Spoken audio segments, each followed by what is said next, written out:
Beyond Emissions podcast by Soligent, the largest pure-play solar distributor in the Americas. Thanks for joining us today. I'm Josh Brumm, your host. Make sure you like this show and subscribe to our YouTube channel here at Soligent. Hit the notification reminder in the corner, that bell up there, so that you can be a part of the ongoing conversation of how we're going to create a world that is beyond emissions. The mission of this program and here at Soligent is creating an emissions-free future. It's so important for our kids, our grandkids. The future really does matter. And I know that, we talk a lot about policy. We talk a lot about technology. Experts from around the world coming on the program on a regular basis discussing new innovations of how we're going to create this world that is beyond emissions. But more importantly, I want to start with the why, which is, why does it matter? And really, to get down to the brass tacks of it, what does a world that is beyond emissions mean to you? Listeners, type it into the comment section there. What does a world that is beyond emissions mean to you? For some people, it's the economy. Some people, it's the environment. Some people, it's a combination of both or other factors. And, it's so important that we always remember that we're not just making sales in the solar and energy storage business, right? There's a reason behind it, the foundation. And that's why we're here on our podcast by Soligent, Beyond Emissions, at the Soligent YouTube channel, also as well at Spotify.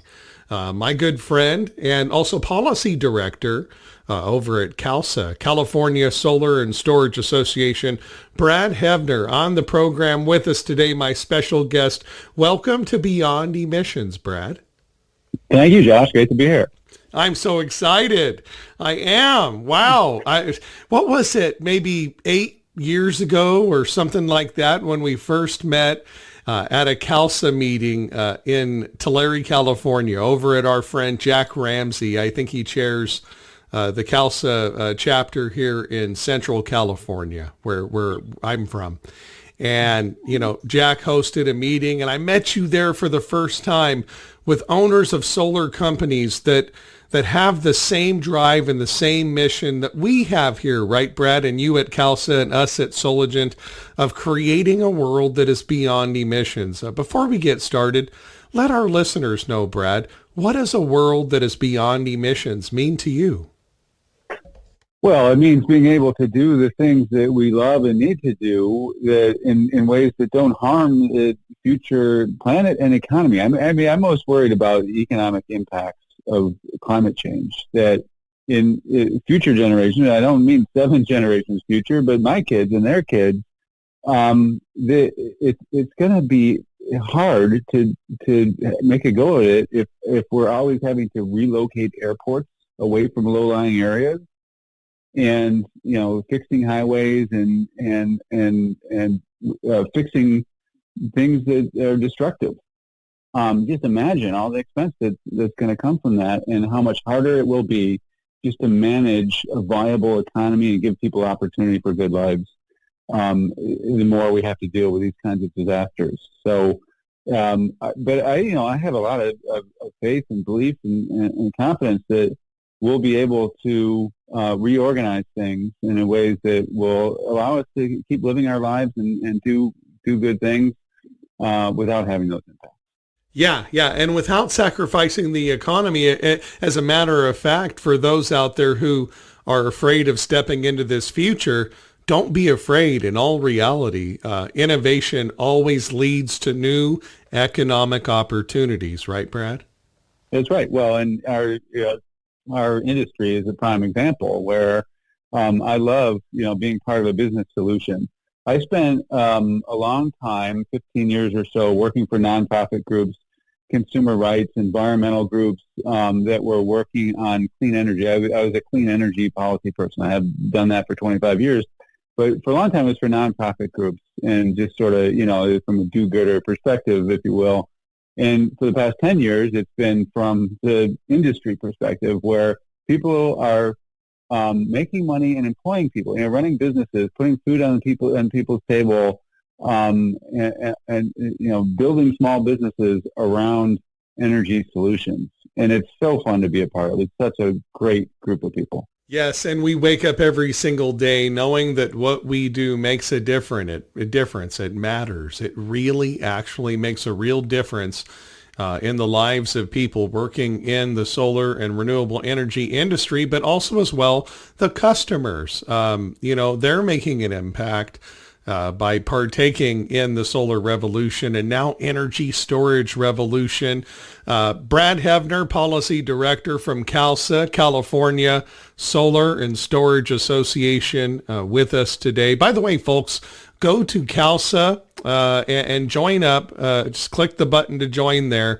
CALSSA.org/join and type in Soligent and get 10% off to become a new member. And that's for your first year there. An amazing deal. Now, why do you want to be a part of CALSSA and do like we did at Soligent and over 700 amazing renewable energy companies, also CALSSA members in the solar and renewable energy and energy storage business here in California? Why join CALSSA? Well, Brad, obviously it's not just to get together and cook some meals and have some lunches like we did when we met for the first time when Jack Ramsey put together a meal for us in Tulare at AltSys Solar. He runs the chapter or leads the chapter for CALSSA here in Central California. Jack Ramsey, an amazing mentor of mine, actually. And that's where we first met. And I got my first taste of what CALSSA is really all about. Why should people join? Well, obviously they're making a big difference because if Sacramento and the utilities went completely unchecked, without CALSSA there, without you representing these over 700 companies that belong to CALSSA up in Sacramento and before the CPUC and et cetera, unchecked, we would not have the solar and energy storage industry that we have today that thrives so much, right? Well, we're here to help the market thrive and our members do well in the market. And there's just, there's always complications. And I love this role because the contractors are out there building stuff.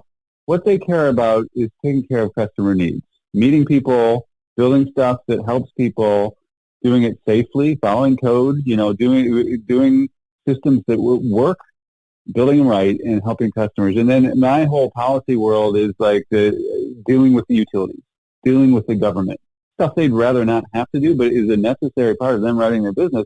So when I'm able to assist them in figuring that stuff out or getting it out of their way, it's wonderful for me to feel like I'm helping. It's good for them because they can go on and have successful businesses. So that's the relationship. We're working for you so that you can do good in business.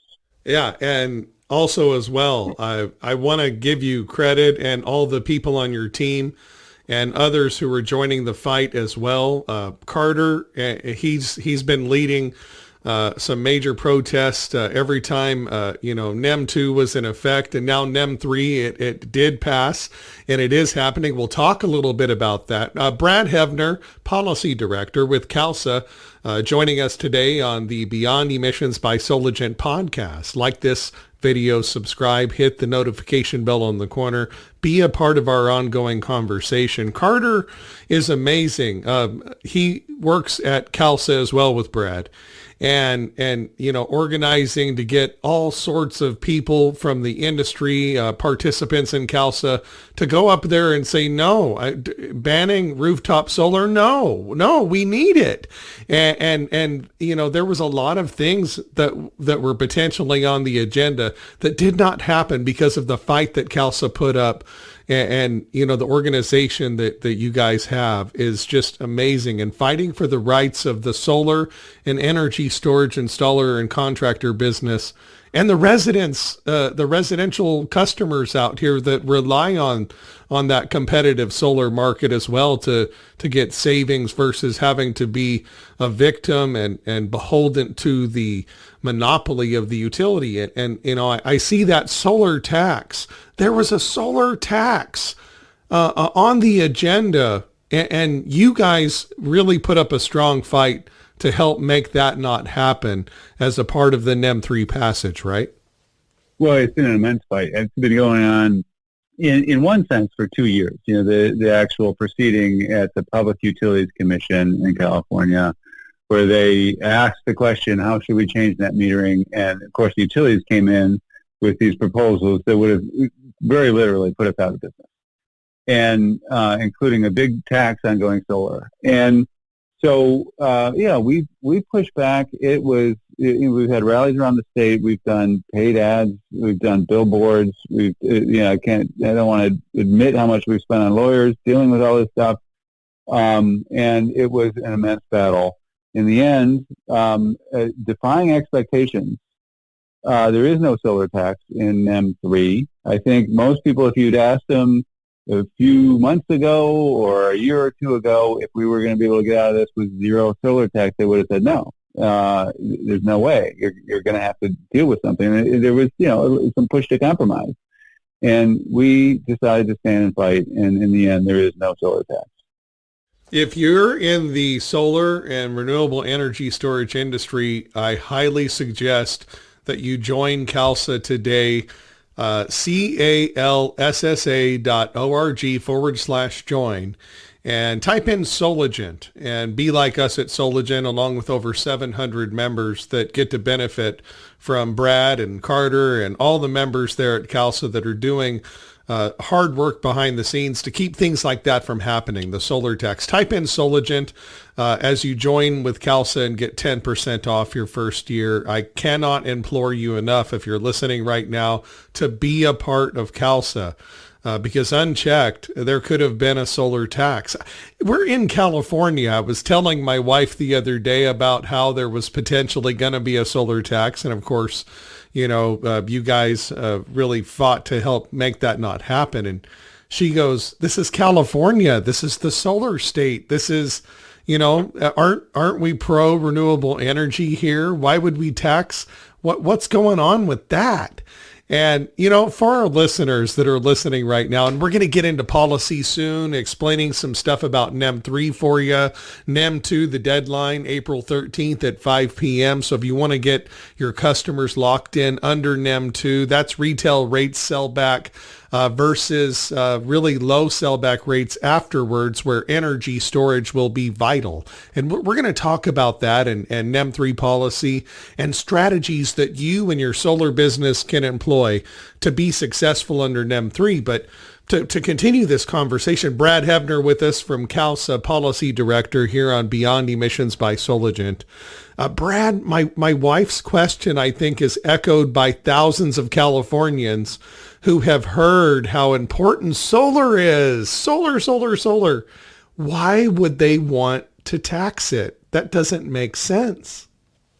Yeah, it's a question a lot of people ask, including our own folks that were sort of disbelieving that we might lose this whole thing. And, we have this governor who portrays himself as a progressive, climate fighter. And people thinking, well, he's not going to let solar die. We're not really going to do California. There's no way this will actually happen. In reality, we have major changes that we don't agree with, and they were almost worse. And the reason for that is the utilities have done a very good job over a lot of years of telling a certain story in public, and especially to policymakers, to say that the reason that our rates are so high in California, we have very high electric rates in California, utilities have very effectively blamed us to say, solar is a big fat subsidy and we're all paying so much because the rich people are putting solar on their roofs, and we need to stop that so that where our rates don't keep skyrocketing. It's a false narrative, but they pushed it so hard and for so long and so effectively that it's really sunk in, and it made people question our solar policies in California. From everywhere, top of the governor on down. And so that was a big thing to fight against. In the end, we are changing. We're evolving the net metering policy, and some of that change is the right thing to do because we have energy storage now, and we can have lower credits for exporting power to the grid in the middle of the day. store that power, use it at night, take pressure off the grid. That's something we're capable of doing. It's the right thing to do to make that transition over time. In our view, the transition that they adopted is far too abrupt, and it's going to be really challenging to get the batteries into California at an affordable price at the volume that we need from day one, which is what they're pushing us to do. We're going to do our damnedest to be able to offer the value and yet keep the market strong. But it's going to be a shock. So that's what we're left with. But really, that's why. The utilities have their own interests at heart. The utilities make their profits by building transmission lines. I mean, that's just a plain fact. Utility profits are tied to building transmission lines and substations. And the more that we have solar and storage in communities, where communities are able to deal with their own power, the less we need those transmission lines and substations. And it's a long-term thing for them, their profit motive. So it was a big attack by them to go after us right at the point when we're about to launch storage at a really wide scale. And so they very effectively not only told this story, but they also put their workers' union in front. The Coalition of Utility Employees is a major force in California politics. They fund campaigns. They have a huge presence. And, we're a pro-union state. They speak with a big voice. And so the utility putting their own workers' union forward, saying this is a union issue, union job, solar is a negative thing, sunk in California politics, and that's what we were up against. Wow. That is baloney, that solar is causing such damage to a company that is basically a monopoly. That I mean, we're not talking free market here. We're talking a monopoly.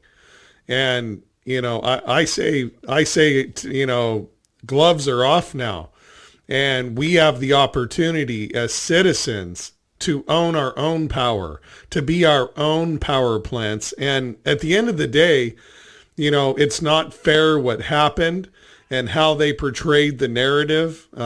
It's not fair. But at the end of the day, we do have storage as a part of the new NEM3 policy.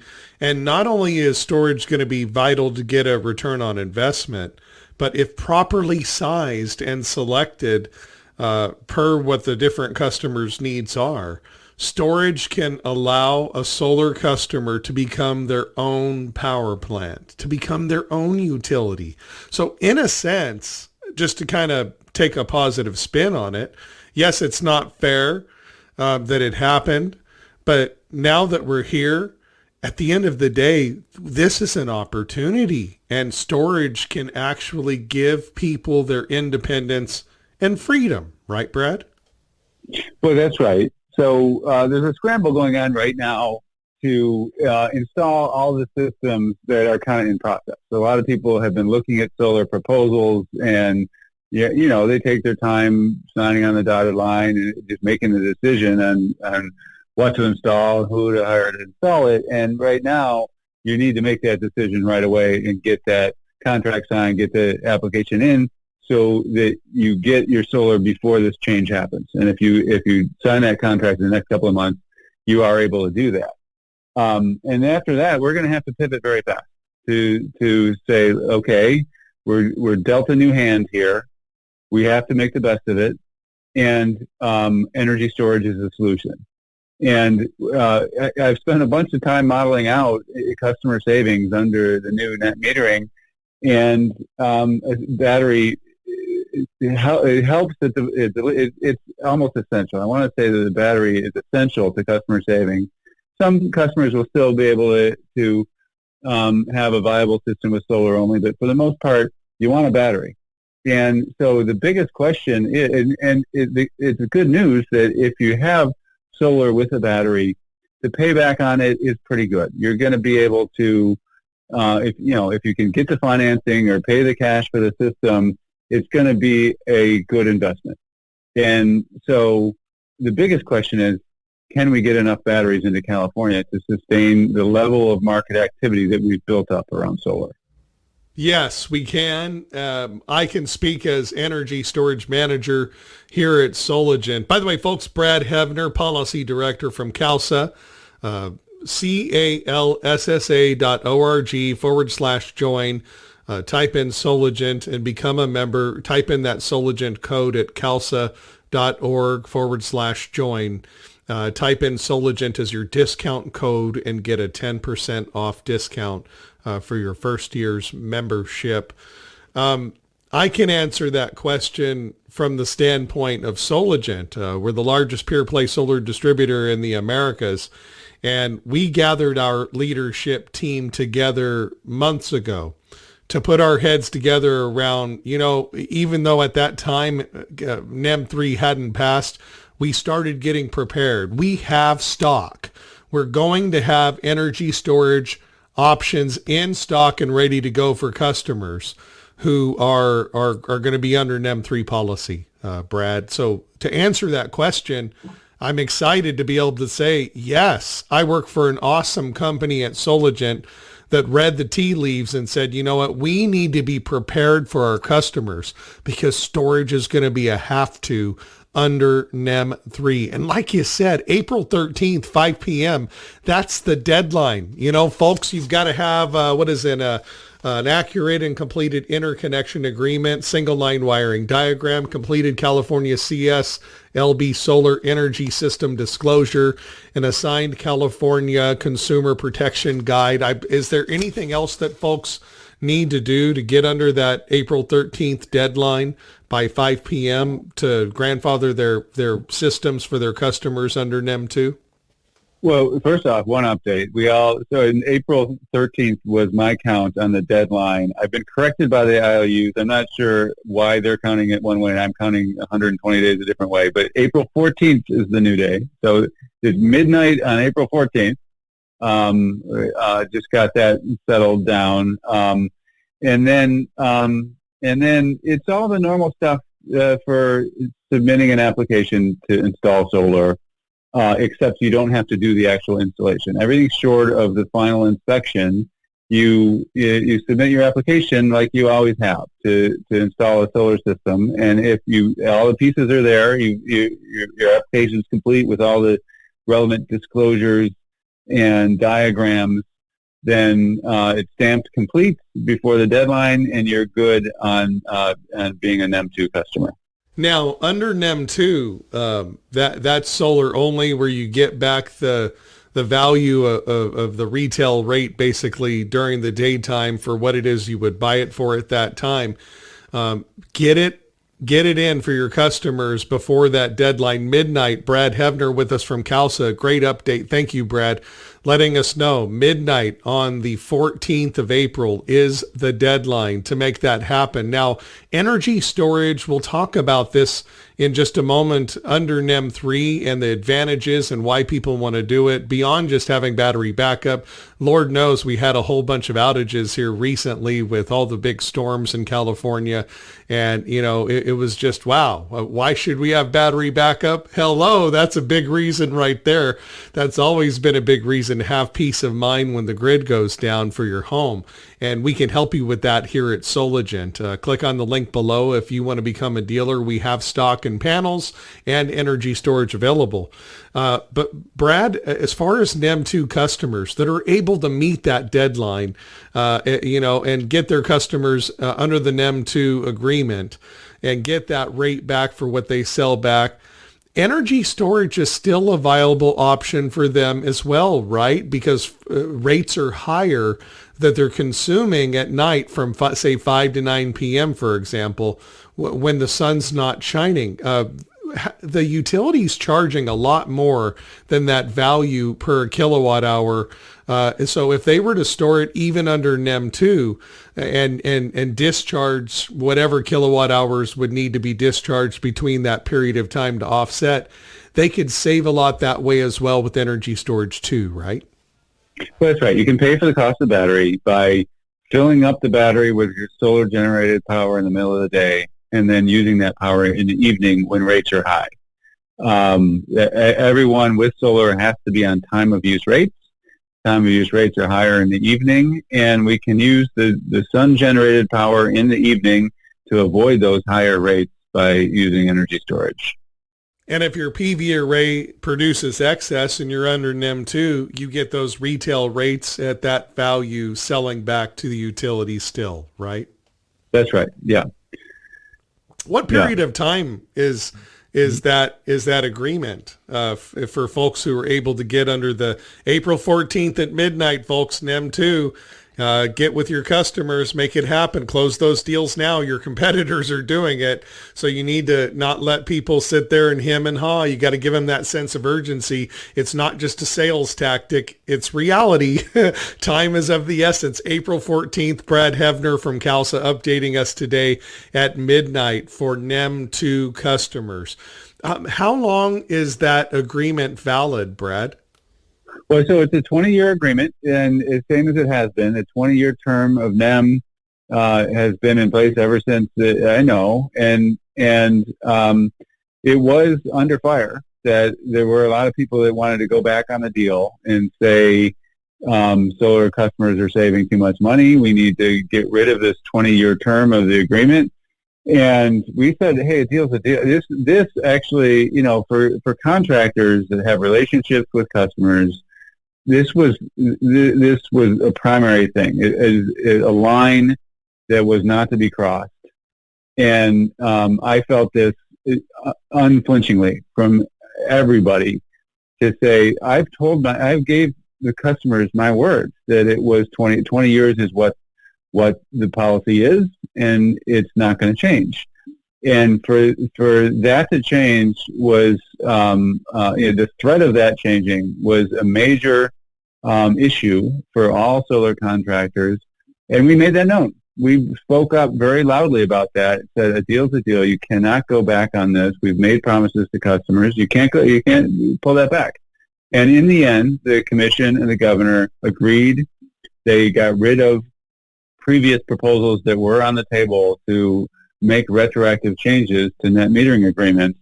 And in the end, there are no retroactive changes. And most notably, the 20-year term of NEM2 remains, including for people who install today or people who submit an application on April 14th and install it shortly after that. I don't even know why it's a conversation. Like, why would we?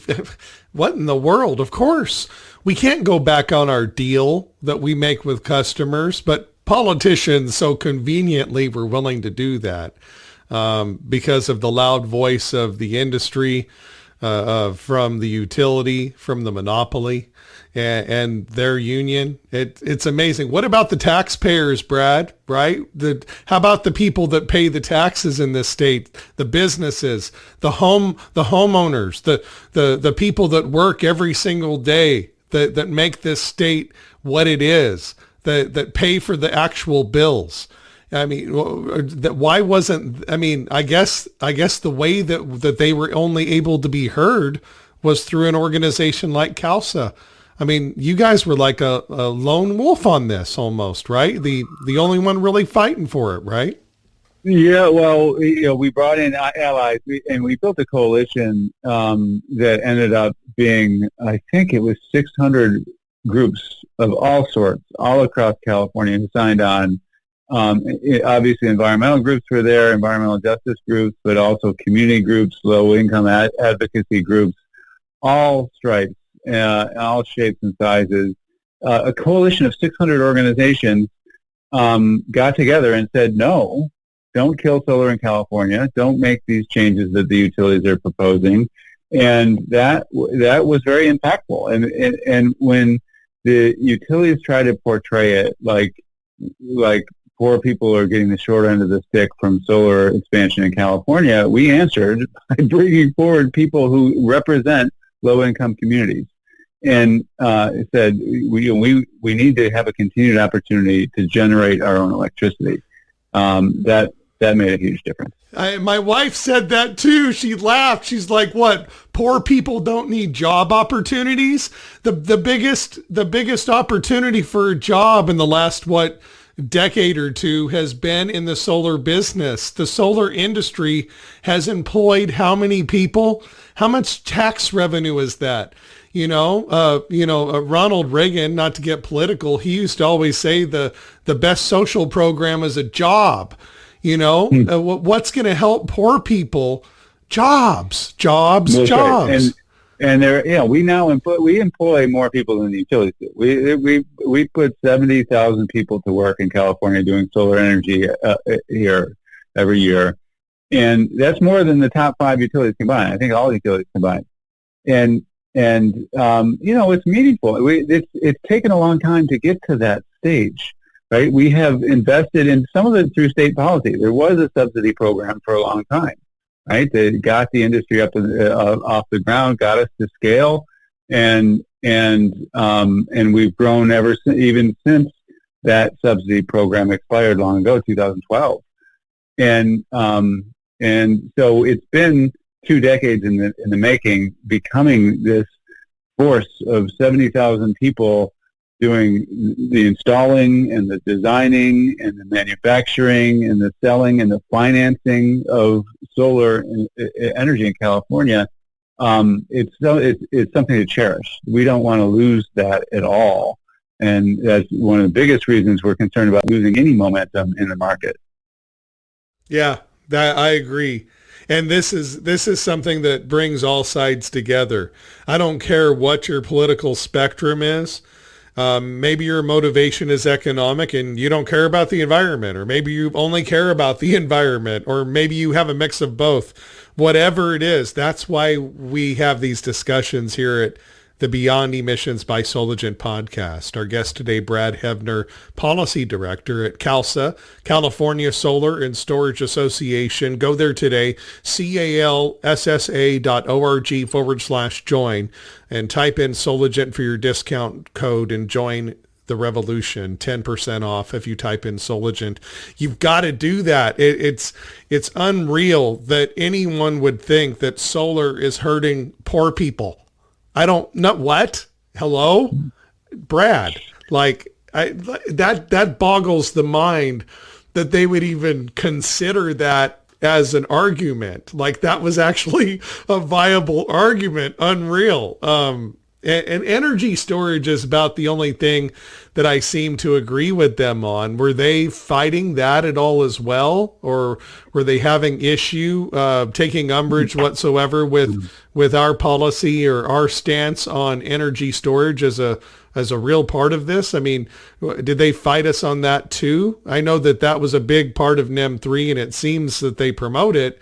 But in all reality, behind the scenes, you're behind the scenes up there, fighting these guys on our behalf with CALSSA and Soligent. We're 700 strong in CALSSA. Soligent, one of those members at CALSSA. Join us today on this fight, folks, to keep renewable energy strong here in California.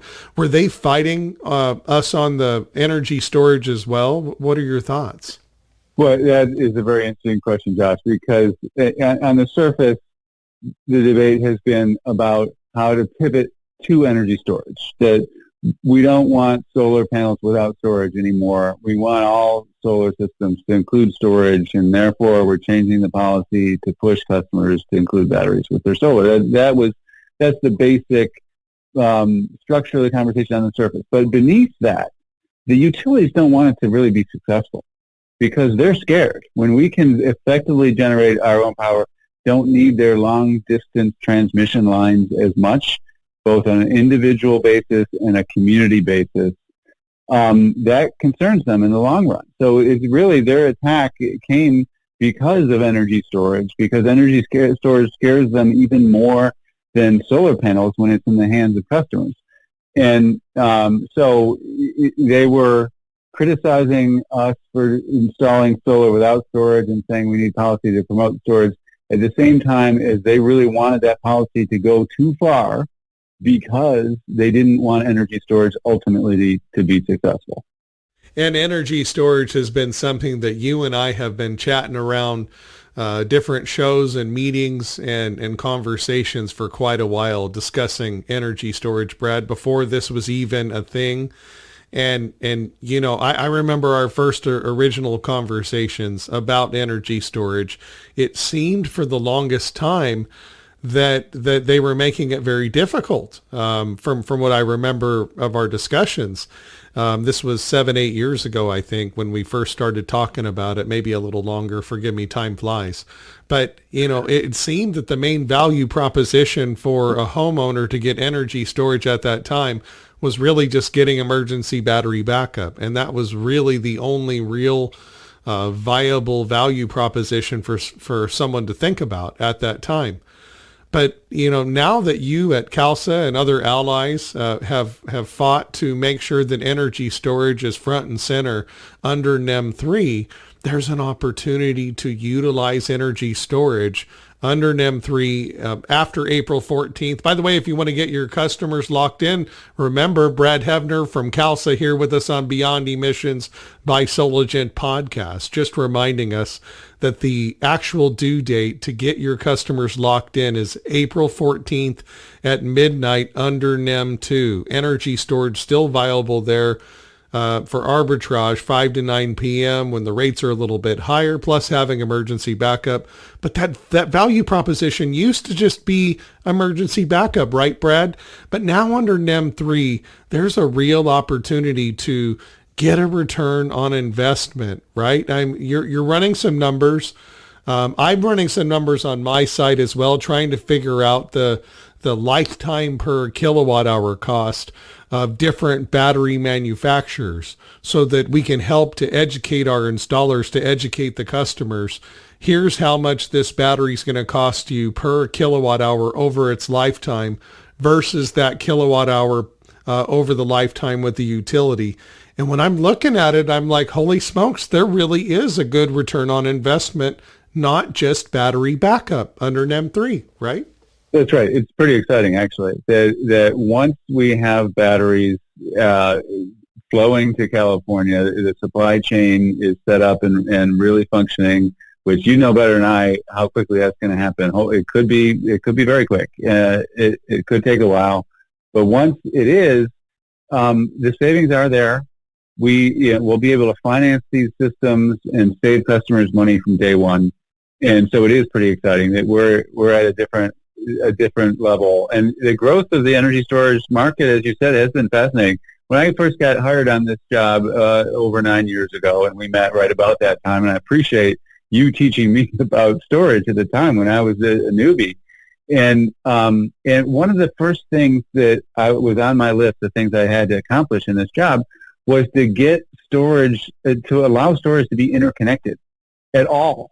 Because for a year and a half, the utilities one day said, we're not going to approve any more storage applications because you can't prove that you're charging from solar, and we're not going to give you NEM credits if you have a battery and you can't interconnect. And it was a stalemate. There were zero installations for a year and a half. And finally, we fought through that. We agreed to install an additional meter to prove that we were not sending grid power back to the grid as a net metering customer, and other complicated things to make it possible. That's evolved, and so it has gotten easier. We've developed other technology to prove that the batteries are charged from solar that is cheap and easy to install. So it's gotten better from that perspective. But you're right. Those frustrations were big, and they were done by customers who really cared about backup power. Now it's a new world where it's a lot easier to interconnect energy storage. There's a lot of more products available on the market, and it's actually a good way to save money. So it's going to be fascinating the next couple of years to watch the whole industry, pivot to energy storage and customers adapt. And it's going to be all about the math. The same way that you, our listeners, installers, and contractors, customers here at Soligent, thanks for tuning in. Soligent YouTube channel. Like this video, subscribe, hit the notification bell on the corner. Brad Heavner from CALSSA, Policy Director there. California Solar Storage Association. Go to California Storage Association's website, calssa.org/join. Type in Soligent to get 10% off and become a member. Join us in this fight, not only to save our planet, but save a lot of money. The return on investment math, it matters. Math is everything. And I know you'll agree with me. You're running the numbers as well. Brad, beyond emissions, it's not just about the environment. That's very huge in our hearts here at Soligent, in my heart, in your heart, in our listeners' hearts. But also as well, economically, storage and solar, for that matter, all together, tied together, but even standalone storage. There's an opportunity to save if all you had was, say, a solar inverter and energy storage properly sized, and you charged I'm not anti-solar here. I'm not trying to not sell solar. I'm just letting people know there's lots of ways to look at this to utilize storage to get a return on investment.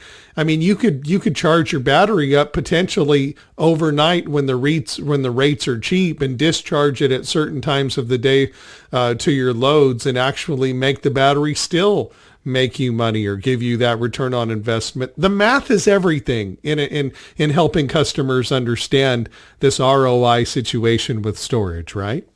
That's absolutely right. Yeah. And you've got multiple options. And, I think in reality, there'll be a new sort of cookie cutter for residential that we've been installing 5 to 9 kilowatt solar systems for a long time. They're pretty streamlined. We know how to do it. And then adding a battery, there's sort of a new standard package, and there's a bunch of options. But I don't think people should be overwhelmed by the options as well, because there are a bunch of options that will just save money. So the important thing is just to go forward and act. Yeah, and it's all about the math. Josh Brumm here. I am the energy storage manager at Soligent. And Brad's from CALSSA. Yeah, it was 9 years ago we first met. And we were having these conversations back then, just trying to wrap our heads around energy storage. And darn it, I appreciate you so much for being on our program, Beyond Emissions by Soligent today.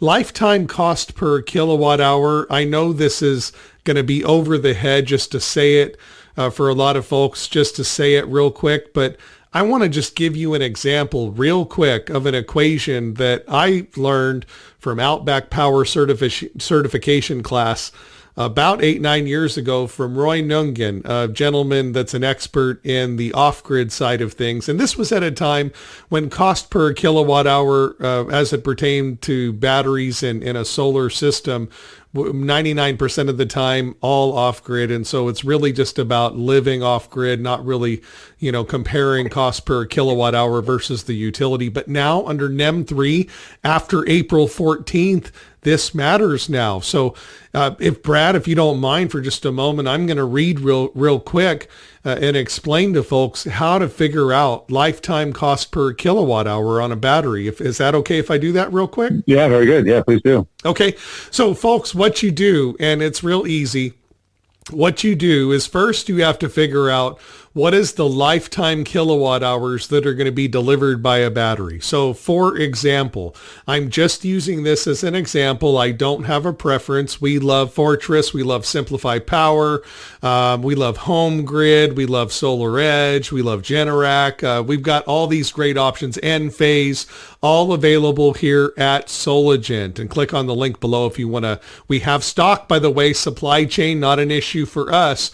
We've made purchases. We've got stock ready to go for NEM3 for your energy storage needs in California from Soligent. So we're going to be ready for you. Okay, so lifetime per kilowatt hour cost, you've got to figure out the total lifetime kilowatt hours delivered by a battery. So for example, I just use this as an example, no bias, eVault 18.5 Fortress Power Battery.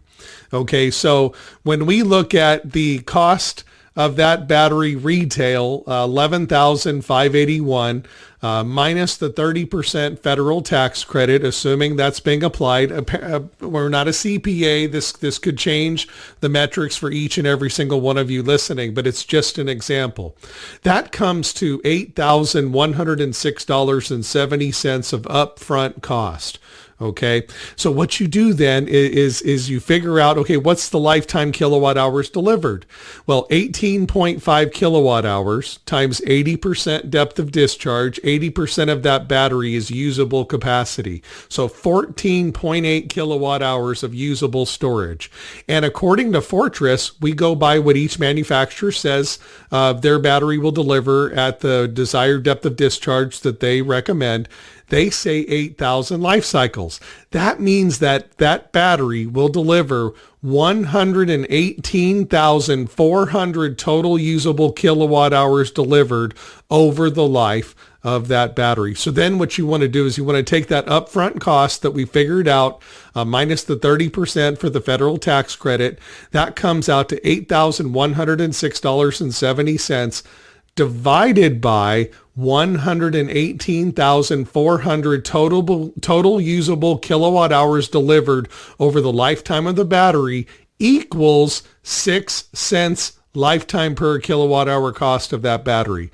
So that means that that battery that has 14.8 kilowatt hours of usable storage per cycle is going to deliver that over the life expectancy of that battery, which is 8,000 cycles.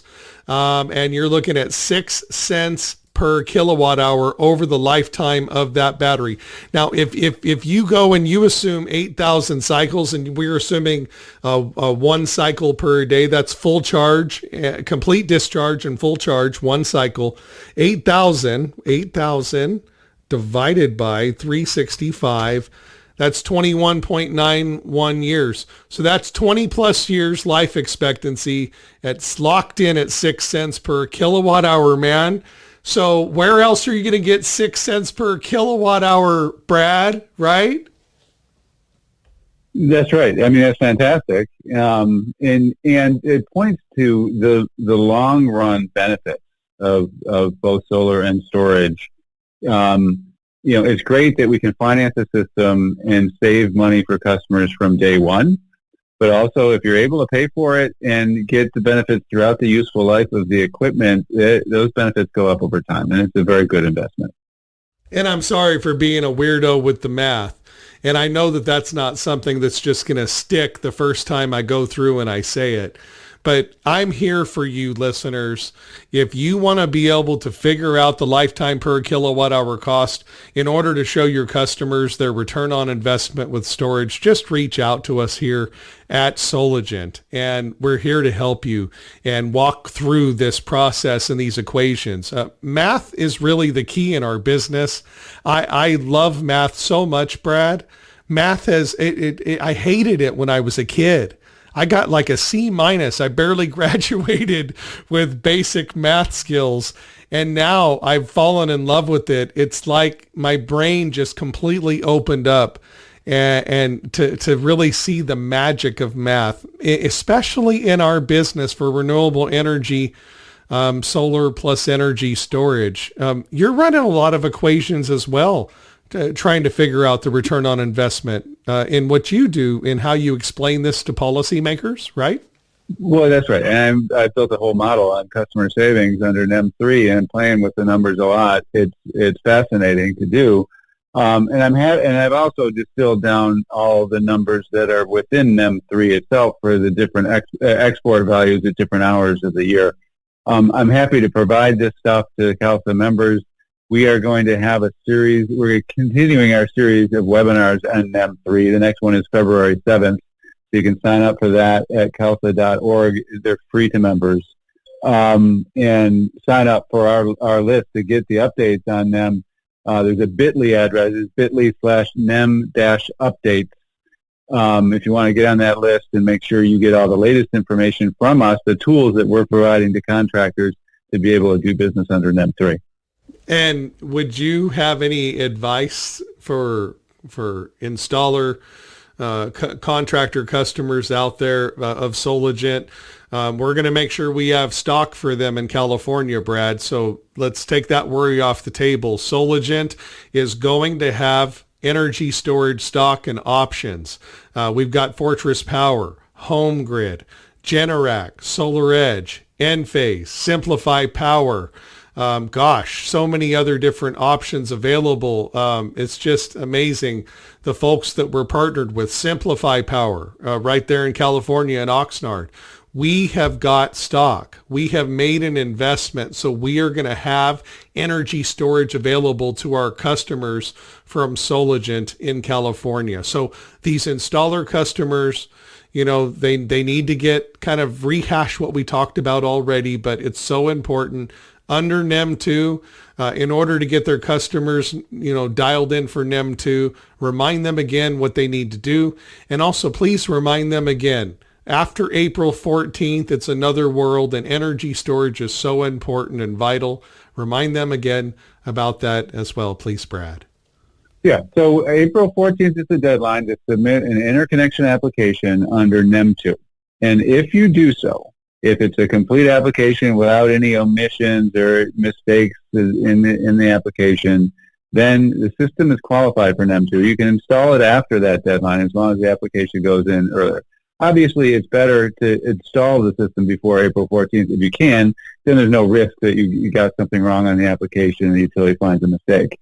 But even if you don't install by that time, you get the application in. If it's free of any mistakes or omissions, you are qualified for NEM2. You install the system, and the customer gets 20 years under NEM2.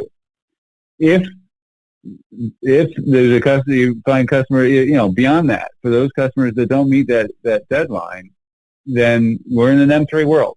And that's a world where batteries are going to be very helpful, almost essential. Josh, it is so encouraging to hear you say that you've got stock, that you've got such a variety of different options on energy storage, because it's going to be needed. So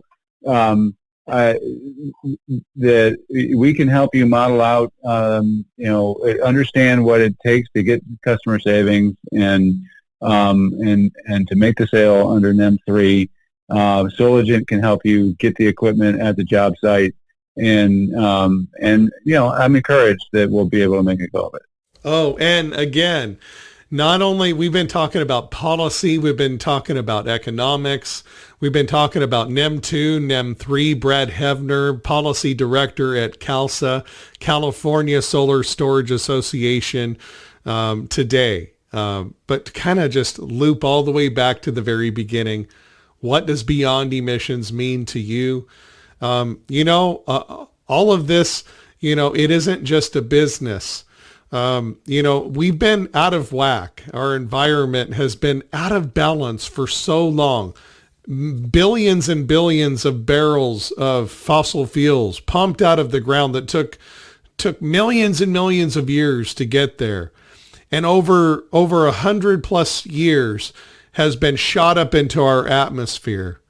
And, it really creates, a world that's out of balance. And my friend Brad Heavner, who is the owner of Offline Solar Electric up in Mariposa, Don Loper, actually one of the original fighters from CALSSA that first got rooftop solar happening here in California, the founder of Offline Solar.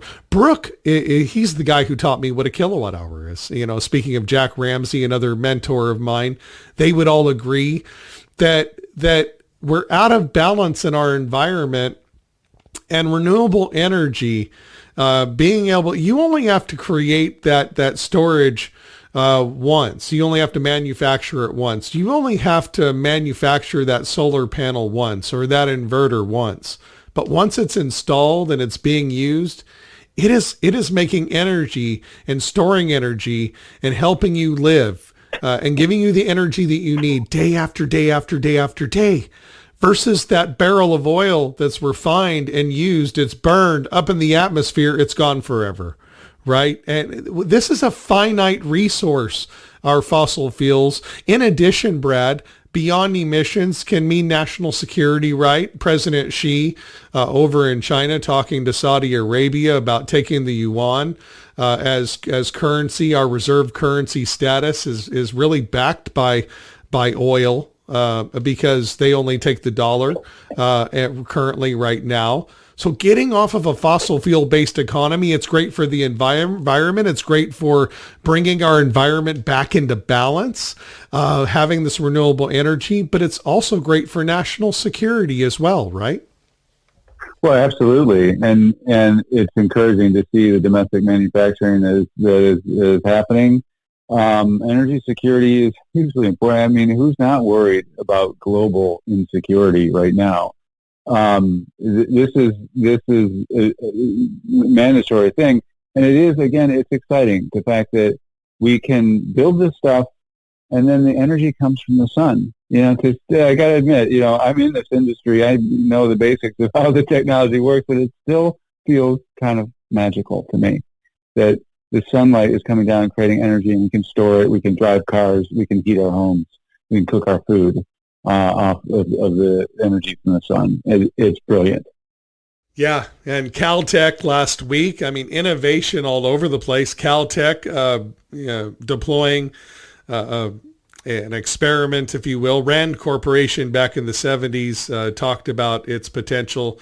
Read it in George Friedman's The Next 100 Years, how space-based solar is going to potentially be a big plus for us as well. I mean, so many interesting innovations happening right now at our fingertips. And instead of going to war all over the world for natural resources, or having dictators around the world dictate to us and our economies and our livelihoods, we can actually take control of our own lives and our own destiny, and do so in a way that gives a planet that's better than the planet that we inherited to our kids and grandkids. I love that long-term view that you have. I know that you were a big part of really helping to clean up the air. That's been something that's been a passion of yours for a long time. So, being on the Beyond Emissions by Soligent podcast, you hear the words beyond emissions. We hear emissions-free future all the time. But what about beyond emissions? What about after emissions? We're always going to have some emissions. We're always going to have, oil's not going away, but as a fuel source, as an energy source, we have such amazing innovations happening right now, and just what an exciting time to be alive, right, Brad? That's absolutely true. I mean, innovating around energy from the sun, creating an entire world powered by the sun. I just love the thought of that. That's awesome. That's awesome. And energy storage, I have a bias. I'm a battery guy, right, Brad? I have a little bit of a bias there, but I fell in love with batteries for a reason. It's not just a business for me, and I know that you love solar and the energy storage business and all the companies that you represent there at CALSSA with your whole heart, because you believe in that beyond emissions future as well. And if we can, what we're talking about is powering our lives in the evening with energy from the sun. We've done a good job of powering a lot of our daytime needs with energy from the sun. We obviously need to do more as we do fuel vehicles and all the rest, but we can now power our evening needs from the sun as well using batteries, and it's really great. Yes, and technology's making these investments that we've done pay off. No longer is it just something that's functional; it's something that can actually give you return on investment. And wow, to be able to marry, creating an emissions-free future and saving the planet with a great economy and jobs, and it's not hurting poor people, to provide more jobs than any other industry, I think, in like the history of this state. It's helping poor people, it's lifting them up and giving them opportunity. And I want to continue to grow this industry with you, Brad, and help people to join in with us. If our listeners, installers, solar contractors, residential homeowners that are tuning in right now to the Beyond Emissions by Soligent podcast, if you'd like to join CALSSA, I highly recommend you do that. Just a quick Reader's Digest version. I know we could go on for hours, all the benefits of CALSSA and why people should join, but give them a heads up again, Brad. Brad Heavner from CALSSA here with us today on the Beyond Emissions by Soligent podcast. Give them a heads up again, Brad. Why join CALSSA?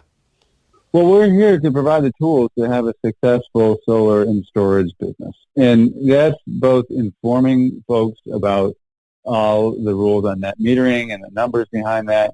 Also, just to help as utilities stand in the way on interconnection, as AHJs give frustrations about permitting. And so we're helping to move things along. We're also there to help people meet each other within the industry. Manufacturers get together with contractors and others, and financiers meet others, and we love bringing people together and having a really healthy ecosystem in solar and storage in California. CALSSA.org/join and type in Soligent. Get 10% off your first year's membership. It is worth it, folks. Be like Soligent and 700 plus companies in the solar and energy storage industry in California that have joined. We're excited. NEM3 coming up April 15th. How interesting. That's tax day, right?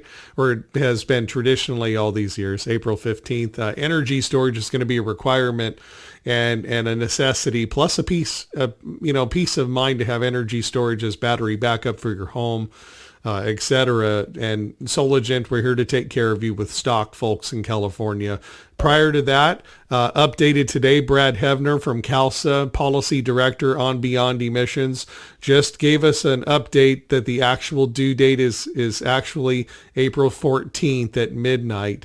But don't wait till the last second. Brad, it's like when we were kids and the reports due on the first day of September. And, before we get back to school, we have a report we have to fill in or do. And all of a sudden we just, relax, kick back. And then the Sunday before it's due, we just bust tail and try to get that report done. And we never get the grade that we want to get when we do it that way. Same thing with this, right? Don't wait till the last second, right? Don't procrastinate, right, Brad? Well, that's right. And I mean, that is true for customers, maybe even more so than contractors themselves. We all know the frustration as contractors selling solutions to customers that they drag their feet, and it's hard to make a final decision for a lot of people. And so CALSSA can provide information to customers, for customers, that will just validate the fact that there is a deadline and that they should just, it's time to go forward. The time is now. And so we're happy to back people up and giving that support. What a pleasure having you on the show. Brad Heavner from CALSSA joining us today at the Beyond Emissions by Soligent podcast. Brad, you're my friend and colleague, and I've learned so much from you over the years. Thank you so much for being on the show and joining us and educating us today. I hope to have you back in the near future for another episode, if that's okay. Well, thank you, Josh. It's been a pleasure being here, and keep up all of your great work. Thank you. Brad Heavner, before you go, if folks would like to reach out and contact you, what's the best way to do that? Well, inquiries to info@calssa.org is the best thing, and it's actively monitored, and they will, get your questions steered to the right person within CALSSA. Awesome. Thank you, Brad. Brad Heavner from CALSSA, Policy Director, and my friend. I appreciate you, brother. Thanks for coming on the Beyond Emissions podcast. Hang on the line for our engineers. Thank you, Josh. Brad Heavner, Policy Director from CALSSA, California Solar and Storage Association. Go there today, calssa.org/join, and type in Soligent in the discount code section and get 10% off and join us right here with Soligent and over 700 companies in California that also belong to CALSSA. This organization fights for you. We're going to talk about that on a spot here in just a second. I want you to hang around just a moment to hear that. It's important. Get online right now, CALSSA.org/join and type in Soligent, 10% off your first year's membership. Thanks for joining us today. Again, Brad Heavner, Policy Director from CALSSA, and you for listening and making a difference, helping us to create a world that is beyond emissions. I'm Josh Brumm, Energy Storage Manager here at Soligent, the largest pure-play solar distributor in the Americas. Thanks for tuning in. We at Soligent are incredibly excited to announce our partnership with GivePower.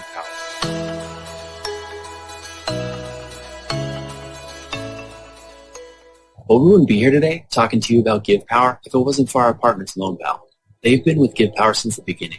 Their contribution has given water and light to countless people across the globe. We are truly inspired by LoanPal's dedication to the cause.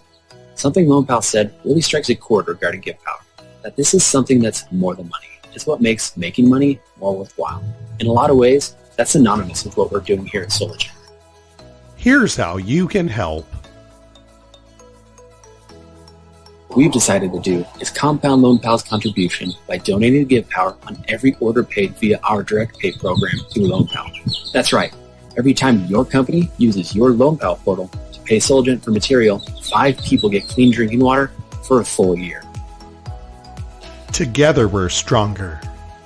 Together, we can choose to be extraordinary by giving to people who live outside our reach. To us, this means a lot more. Soligent's purpose meets GivePower's mission. Join the impact. Soligent, Solar Engine. SolarEngineSolutions.com. Go there to find out more.